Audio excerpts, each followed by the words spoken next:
मैंने 35 लाख रुपए खर्च करके दुनिया की लिमिटेड एडिशन मोटरसाइकिल खरीदी थी, लेकिन मेरे पड़ोसी ने उसे सिर्फ 3,000 रुपए में कबाड़ वाले को बेच दिया और ऊपर से बड़े गर्व से मुझसे कहने लगा कि उसने मेरा कचरा साफ कर दिया है और अब मुझसे 1500 रुपए सेवा शुल्क भी मांग रहा है। मैंने ना कोई हंगामा किया और न ही गुस्सा दिखाया, बस बाइक की खरीद, रसीद और मॉडिफिकेशन की पूरी लिस्ट उठाई और सीधे पुलिस स्टेशन पहुंच गया। अब मैं भी देखना चाहता था कि जब पुलिस उसे बताएगी कि इस मामले की न्यूनतम सजा 10 साल से शुरू होती है, तब उसके चेहरे की मुस्कान बचती है या नहीं। मेरा नाम जो हैंग है, मैं बस एक साधारण नौकरी करने वाला इंसान हूँ, लेकिन मैंने अपनी 2 साल की पूरी कमाई लगाकर एक limited edition Kawasaki Ninja H2 खरीदी थी। उसके हर एक पार्ट को मैं खजाने की तरह संभालता था। उसके इंजन की आवाज मेरे लिए दुनिया का सबसे खूबसूरत संगीत थी और उसकी बॉडी की हर लाइन ताकत से भरी हुई लगती थी। मॉडिफिकेशन तो जैसे एक अंतहीन गड्ढा था। इटली से मंगवाए गए ब्रेम्बो ब्रेक कैलिपर की एक जोड़ी ही 10,000 से ज्यादा की थी। स्वीडन के ओलिंस टॉप ग्रेड शॉक एब्जॉर्बर 20,000 के थे और पूरी टाइटेनियम स्कॉर्पियन एग्जॉस्ट सिस्टम की कीमत भी 20,000 थी। कुल मिलाकर सिर्फ मॉडिफिकेशन पर ही 1,20,000 रुपए से ज्यादा खर्च हो चुके थे। ये बाइक सिर्फ एक वाहन नहीं थी, ये मेरी जवानी की याद थी, साधारण जिंदगी से लड़ने का मेरा सबसे बड़ा सहारा थी। मैंने उसे बिल्डिंग के नीचे एक ऐसे कोने में पार्क किया था जहां किसी को कोई परेशानी नहीं होती थी। हर शाम ऑफिस से लौटकर मैं पहले उसे साफ करता था, फिर ऊपर अपने घर जाता था। बाइक पार्क करने के तीसरे दिन मुझे एक फोन आया। कॉल मेरे पड़ोसी वांग जियानजुन की थी। वह मेरे सामने वाले फ्लैट में रहता था। लगभग 50 साल का रिटायर्ड मजदूर था और हमेशा दूसरों के मामलों में टांग अड़ाने का शौकीन था। किसने समय पर कचरा नहीं फेंका, किसने गाड़ी सही जगह पार्क नहीं की, हर बात में उसकी राय होती थी। लोग उसकी उम्र का सम्मान करते थे, इसलिए उससे बहस करने से बचते थे। हेलो, क्या तुम श्याओ झो हो? फोन उठाते ही उसकी आवाज में अजीब सा घमंड था। जी अंकल, मैं ही हूँ। कोई काम था? मैंने पूछा। नीचे जो मोटरसाइकिल खड़ी है वो तुम्हारी है ना? ये सुनते ही मेरा दिल धक से रह गया। हाँ, मेरी है। क्या हुआ? बहुत परेशानी कर रही थी। उसकी आवाज और ऊंची हो गई। हर दिन वहाँ खड़ी रहती थी, लोगों के चलने में दिक्कत होती थी। मैंने भौहें सिकोड़ ली। बाइक तो फूलों की क्यारी के पास एक खाली जगह पर खड़ी थी और किसी का रास्ता बिल्कुल नहीं रोकती थी। अंकल, वह जगह किसी को परेशान नहीं कर रही थी। क्या मतलब परेशान नहीं कर रही थी? मैं कह रहा हूँ तो कर रही थी। उसने मेरी बात बीच में ही काट दी। लेकिन चिंता मत करो, मैंने तुम्हारे लिए उसका इंतजाम कर दिया है। ये सुनते ही मेरे मन में बुरा अंदेशा पैदा हो गया। क्या मतलब इंतजाम कर दिया? मैंने पूछा। बेच दिया। उसकी आवाज में घमंड साफ झलक रहा था। मेरा एक कबाड़ वाले दोस्त है, मैंने उसे बेच दिया। मेरा दिमाग सुन्न हो गया। मैंने तुम्हारी बाइक बेच दी। क्या बुरा किया? 2 पहिए और लोहे के कुछ टुकड़े ही तो थे। 3,000 रुपए मिल गए। तुम्हें तो मेरा शुक्रिया अदा करना चाहिए। मेरी 35 लाख की बाइक उसकी नजर में सिर्फ 3,000 की कबाड़ थी और ऊपर से मुझे उसका धन्यवाद भी करना था। मैंने फोन कसकर पकड़ लिया। मेरी उंगलियों के जोड़ सफेद पड़ गए, लेकिन मैंने खुद को शांत रखा। गुस्सा एक पल में चरम पर पहुंचा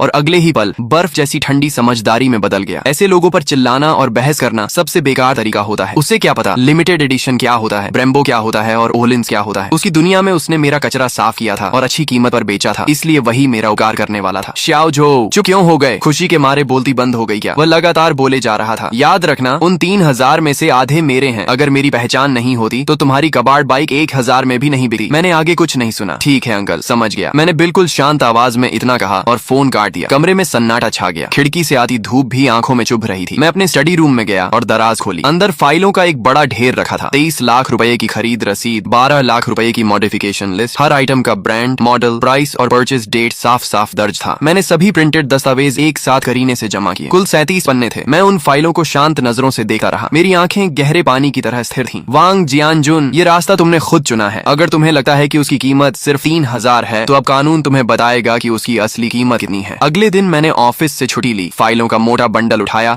और घर के पास वाले पुलिस स्टेशन पहुंच गया। वहां मेरी मुलाकात एक युवा पुलिस अधिकारी ली से हुई। कॉमरेड, क्या समस्या है? उन्होंने मुझे पानी का गिलास देते हुए पूछा। ऑफिसर, मैं रिपोर्ट दर्ज करवाने आया हूँ। मेरी मोटरसाइकिल चोरी हो गई है। अधिकारी ली ने सिर हिलाया और रिपोर्ट बुक निकाल ली। नाम, पहचान पत्र नंबर, मैंने सारी जानकारी दे दी। अब बताइए, बाइक कब और कहां से गायब हुई? कल दोपहर मेरे घर के नीचे से। कौन सा मॉडल था? कितने समय से आपके पास थी? खरीद की रसीद है? अधिकारी ली लगातार सवाल पूछते हुए नोट्स लेते जा रहे थे। उनके लिए मोटरसाइकिल या इलेक्ट्रिक स्कूटर चोरी होना एक आम मामला था। Kawasaki Ninja H2 limited edition. Oh Kawasaki, उन्होंने सिर हिलाया, लेकिन साफ था कि उन्हें इस मॉडल की असली कीमत का अंदाजा नहीं था। रसीद और बाकी सारे दस्तावेज मेरे पास हैं। मैंने हाथ में पकड़ी फाइल उनके सामने रखी। फाइल काफी मोटी थी, जिसे देखकर वे थोड़ा हैरान हुए। उन्होंने सबसे ऊपर रखी खरीद रसीद उठाई। जैसे ही उनकी नजर 23 लाख रुपए की रकम पर पड़ी, उनका हाथ अचानक रुक गया। उन्होंने सिर उठाकर मुझे दोबारा गौर से देखा। उनकी आंखों में हैरानी साफ दिखाई दे रही थी। कॉमरेड, क्या आपको यकीन है कि यह रसीद असली है? बिल्कुल। मैंने अपना पहचान पत्र और खरीद अनुबंध भी उनके सामने रख दिया। मालिक की सारी जानकारी मेरी है, आप जांच कर सकते हैं। अधिकारी ली का चेहरा गंभीर हो गया। उन्होंने फाइल उठाई और एक एक पन्ना ध्यान से पलटना शुरू कर दिया। ब्रेम्बो ब्रेक कैलिपर की कीमत 12,000 थी। ओलिंस का रियर शॉक एब्जॉर्बर 21,000 का था और स्कॉर्पियन की पूरी एग्जॉस्ट सिस्टम 33,000 की थी। जैसे जैसे अधिकारी ली पन्ने पलटे गए, उनकी गति धीमी होती गई और चेहरे का भाव भी गंभीर होता चला गया। जब वे आखिरी पन्ने तक पहुंचे और कुल रकम